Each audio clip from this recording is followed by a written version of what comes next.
নমস্কার, আরও একটা গুরুত্বপূর্ণ ইনফরমেটিভ ভিডিও নিয়ে চলে এলাম। আপনারা দেখছেন আপনাদেরই প্রিয় বিশ্বস্ত চ্যানেল। বন্ধুরা, পশ্চিমবঙ্গের অর্থাৎ ডব্লিউবি ক্যান্ডিডেটের জন্য একটা আপডেট নিয়ে চলে এলাম। ডব্লিউবি ক্যান্ডিডেটে 23 জেলার চাকরি প্রার্থীরা সবাই আবেদন করতে পারবে। রাজ্যের দমকলে কি আপডেট আছে, একটা আপডেট নিয়ে এসেছি। রাজ্যের দমকলে নিয়োগ, ঠিক আছে, ফায়ার অপারেটর পদে তোমরা যদি ক্লাস 10 পাস হয়ে থাকো আবেদন করতে পারবে, ঠিক আছে। দীর্ঘ প্রতীক্ষার পর এই নিয়োগটি হতে চলেছে। কবে থেকে আবেদন করতে পারবে সমস্ত কিছু এই প্রতিবেদনে বলবো। এখানে পরীক্ষা কি হবে, সিলেবাস কি আছে, মাঠ কি আছে, সিলেকশন প্রসেস কি আছে, A to Z এই প্রতিবেদনেই বলবো। তার জন্য ভিডিওটা আপডেট মনোযোগ দিয়ে দেখতে হবে, জানতে হবে, বুঝতে হবে। এবং আমাদের চ্যানেলে যারা ফার্স্ট টাইম এসছো, একটাই কাজ করতে হবে, চ্যানেলটাকে সাবস্ক্রাইব করে বেল আইকনটা টিপে রাখতে হবে, তবেই লেটেস্ট নোটিফিকেশানগুলো পেতে থাকবে। স্টেপ টু স্টেপ একদম অফিসিয়ালি আপডেট তোমাদের সামনে তুলে ধরছি।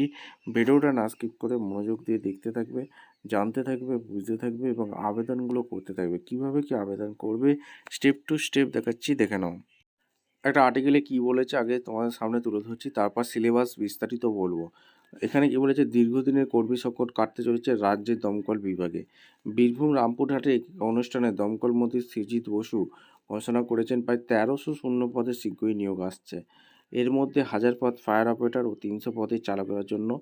ইতিমধ্যেই এই প্রস্তাব মন্ত্রিসভার অনুমোদন পেয়ে গেছে। শুধু নিয়োগ নয়, নতুন অবকাঠামো তৈরিও পরিকল্পনা নিয়েছে রাজ্য সরকার। তারাপীঠ, নলহাটি, লাভপুর ও মুরাইতে তৈরি হবে নতুন ফায়ার স্টেশন। সাম্প্রতিক বহুতল অগ্নিকাণ্ডে ঘটনার পর রাজ্য জুড়ে নিরাপত্তা উদ্বেগের প্রেক্ষিতেই দমকলকে আরও শক্তিশালী করার পদক্ষেপ নেওয়া হচ্ছে। তবে আপাতত ওবিসি সংরক্ষণের সংক্রান্ত মামলার কারণে নিয়োগ বিজ্ঞপ্তি আটকে গেছে। আদালতের নির্দেশ পেলেই নিয়োগ প্রক্রিয়া শুরু হবে বলে আশ্বাস দিয়েছেন মন্ত্রী। চাকরি প্রার্থীদের জন্য এটি নিঃসন্দেহ এক বড় আশা জাগানোর খবর। অর্থাৎ ভোটের পরেই কিন্তু 2026-এ কিন্তু একটা নিয়োগ বিজ্ঞপ্তি আসতে চলেছে, খুব সম্ভাবনা বেশি। দমকলে নতুন নিয়োগ অর্থাৎ পিএসসির মাধ্যমে দমকলে নিয়োগ বিজ্ঞপ্তি আসতে চলেছে। আজকের এই প্রতিবেদনে বিস্তারিত বলে দেবো, তোমাদের সিলেবাস কী সমস্ত ডিটেলস এই প্রতিবেদনে বলবো। আচ্ছা, এখানে কোয়ালিফিকেশান কী লাগতে পারে, এখানে তোমাদের এসেনশিয়াল কোয়ালিফিকেশান মাস্ট আর মাধ্যমিক পাস কোয়ালিফিকেশান লাগছে। আর ফিজিক্যালি ফিট অবশ্যই কিন্তু লাগছে। Candidate of all category expect Gorkha. এখানে তোমাদের রাজবংশী, আদা 5 ফুট 6 ইঞ্চি হাইট লাগছে অবশ্যই। চেস্ট এখানে বলেছে 81.30 সেমি, ঠিক আছে, উইথ এক্সপেনশন 2 or 5 সেমি। আর ক্যান্ডিডেট এখানে বলেছে 5.3 অর্থাৎ 160 সেমি হাইট কিন্তু এখানে লাগছে, ঠিক আছে। আর এদিকে কোয়ালিফিকেশান তোমাদের কিন্তু অলরেডি বলে দিয়েছি। 1000 মিটার রান হবে উইথ 5 মিনিট। এখানে তোমাদের লেডার ক্লাম্বিং উইথ 20 সেকেন্ড হবে।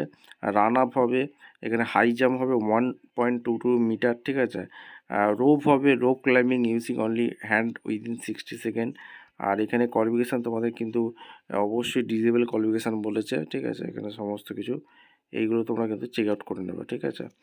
এজ লিমিট 18 থেকে 27 বছর পর্যন্ত আবেদন করতে পারবে, ঠিক আছে।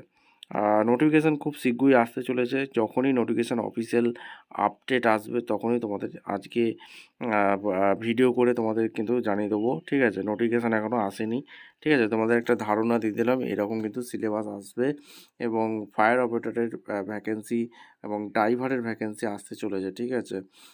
তোমরা কিন্তু মোটামুটি ধরে রাখো ভোটের পরেই একটা নোটিফিকেশান আসতে চলেছে দমকল বিভাগে নতুন করে কর্মী নিয়োগ হবে। ভিডিওটা ইনফরমেটিভ মনে হলে আমাদের চ্যানেলে ফার্স্ট টাইম দেখলে চ্যানেলটাকে সাবস্ক্রাইব করে বেল আইকনটা টিপে রাখতে হবে লেটেস্ট নিউ নোটিফিকেশান পাওয়ার জন্য। দেখা হচ্ছে কোনো পরবর্তী ভিডিও। ধন্যবাদ।